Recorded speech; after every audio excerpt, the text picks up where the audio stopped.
Welcome back. Another day in Mr. Britt's AP World History class. I hope that all of you are having a good day. If not, welcome back anyways, and let's try to make it a little bit better. So, I'm making this video in case I am unable to come into class because I am currently sick. But I do not want any of you to have to worry about missing this content because we have to have this test on Tuesday. And so I'm doing this to be able to help y'all out, even though I won't be in the classroom. So I'm going to go over the slides like I usually do, with less theatrics, of course, but speak at a slower pace to make it easier to follow along here. And if I remember correctly, the greater majority of you world history students ended on this slide. If not, that's okay. If you look at the slides in between, they will be able to help you for the exam. So let's start with this slide and we'll move forward to the end with the Incas. So the grand mystery I left off with the majority of you, and by the way, if I cough, I do apologize. It's been a wreck this whole weekend. It's been very difficult to speak, so I'm going to try my best. So the big mystery I left us on is that in about the late 800s Common Era, for whatever reason, the Mayans abandoned their city, and we have no idea what exactly happened. The book that we have makes some suggestions of invasion, warfare, etc., but I did a little bit of digging because, well, what do you know, Mr. Britt's a big nerd, and one interesting possibility is volcano, and so I'll explain that one momentarily. But we get about 100 years of what we call the Mayan Dark Ages, where we really have no idea what happens to them. But right around 900 Common Era, that's when the Mayans begin to come back and they begin to flourish once again. It's not until right around 1500. Now, the reason why we use that year is because this is the year that College Board is going to use for questions without giving away the answer. The year they're really referencing is 1492. 1492 is going to be the pivotal year that you need to burn into your brains. Not only because it's when Columbus stumbled across the New World, which we will talk about later, but this is when the New World gets opened up to mainly the Spanish. Because remember, Christopher Columbus, although he was Italian, he was sponsored by the Spanish crown. We will get into more detail about that later. But it's right after the year 1500 that we started getting the Spanish conquistadores. And the Mayan civilization, excuse me, I'm about to cough. The Mayan civilization is conquered by Pedro de Alvarado. Now, for some of y'all already explained that although the Spanish did do warfare, although they did go in and conquest, and I mean a lot of it, there's a lot of bloodshed, the greater majority of the native population, not just in Mesoamerica, we're including North America, Central America, and South America, that we estimate conservatively that at least 90% of natives died due to disease. And the primary disease that we attribute to this massive wave of death is smallpox. And we have a wax figure here that's not actually a real person with smallpox, it's a wax figure. Um, because the natives did not have any natural immunity to smallpox, they succumbed to this disease very easily. The Spanish more than likely were carriers and they already had immunity to the disease. But even if you have immunity to a disease, you can still carry it and give it to another. And that's what we suspect happened here. We do have a few documented cases, primarily in North America, of where smallpox was purposely infected into Native American populations, But when we talk about the numbers by and large, that was not a common tactic. We'll talk about that more later because that was the English that we can attribute that to. But the greater majority would die to smallpox. And so the Mayan civilization, one by one, gets picked off.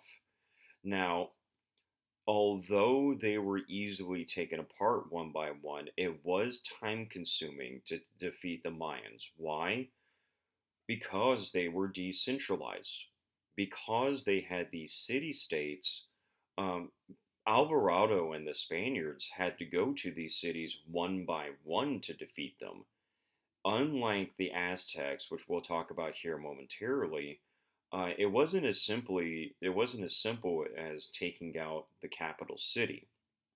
They had to take out the kings one by one. And so that was one advantage that the Mayans had with decentralization is that, okay, you took one city, but there's still many, many more.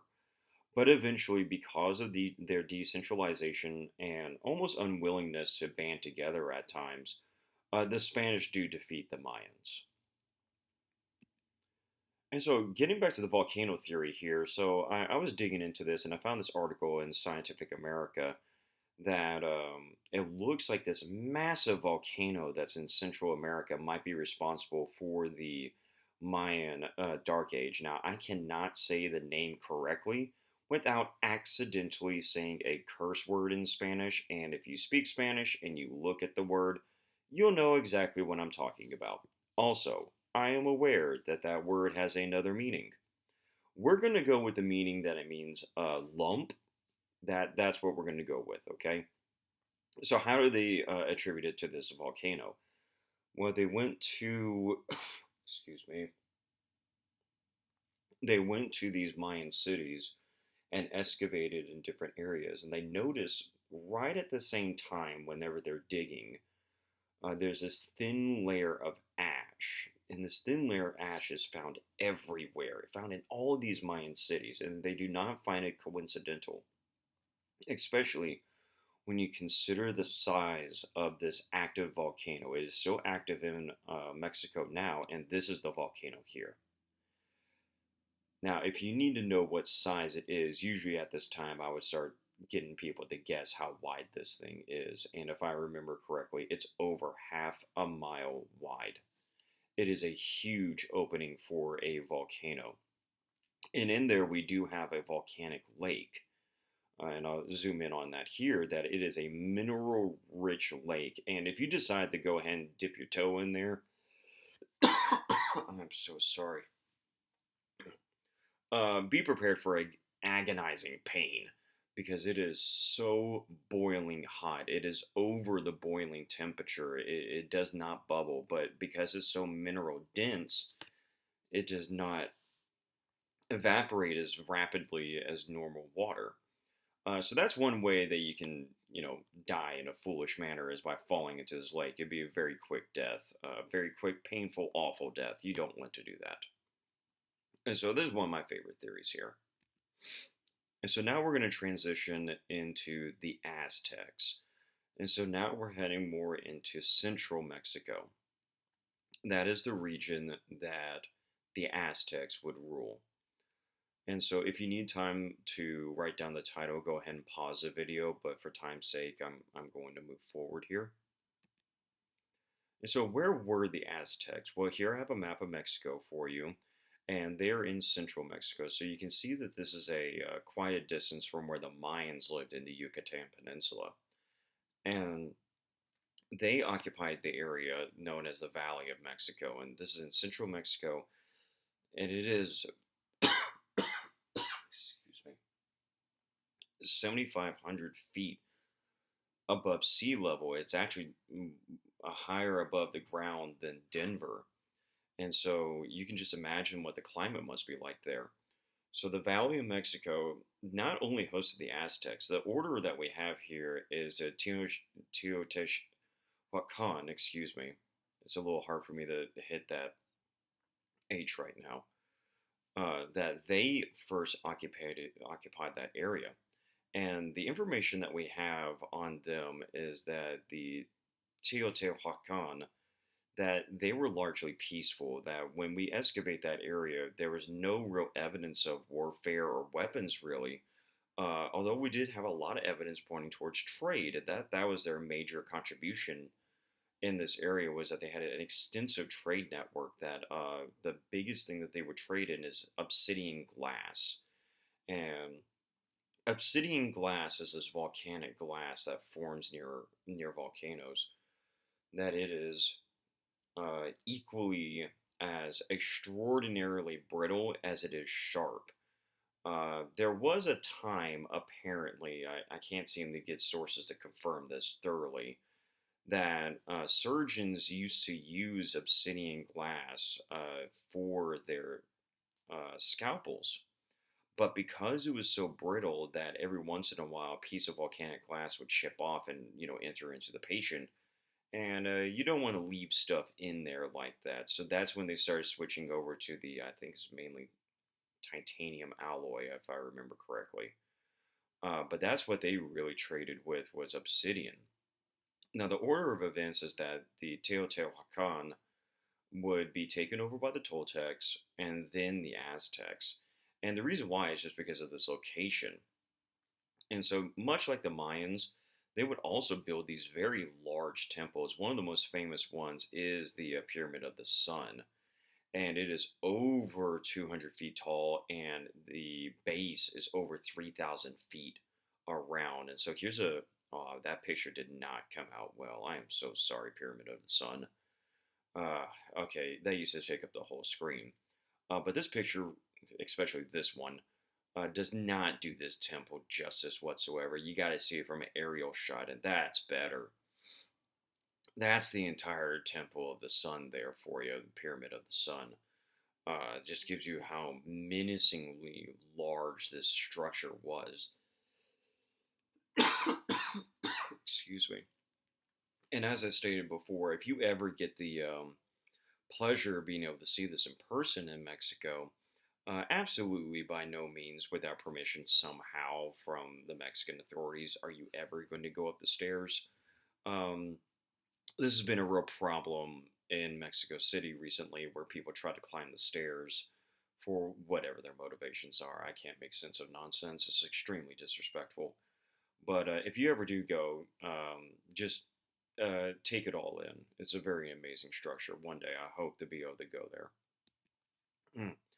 So we really don't know what happens to the Teotihuacan. It's very mysterious as to what happens to them. That they did have, excuse me, cheese. They did have their own writing system, but we do not know how to read it. And so they did have record keeping. They did have complex cities. They had advanced cities. They had all of the qualifications of a civilization. Now, after the Teotihuacan, we get the Toltecs. And the Toltecs would literally take their place, take over the exact same region, the buildings, everything. And the Toltec were extremely warlike. That's what we think based on the evidence that was left behind, is that they were conquerors. And that they would go around and conquer surrounding tribes in Mesoamerica, bending them to their will under the threat of extreme violence. And much like the Mayans, they also practice human sacrifice to appease their war god. Now, what the name of that war god is, I don't remember. Sorry, and I didn't write it down. Now, at one point, we do get a call for reform, and that was from this Toltec ruler, Talplazin. And right around 1000 AD or CE, he would try to call for the end of human sacrifice, and he tried getting people to worship a new god, Quetzalcoatl. Now, this was not very popular. People viewed him as a traitor, people viewed him as a usurper, and so he gets exiled. That he actually runs away. And where does he run away to? He runs away to the Mayans. And he brings with him the concept and idea of Quetzalcoatl. And so that's where we get the introduction of this god to the Mayans, as technically a foreign god to them.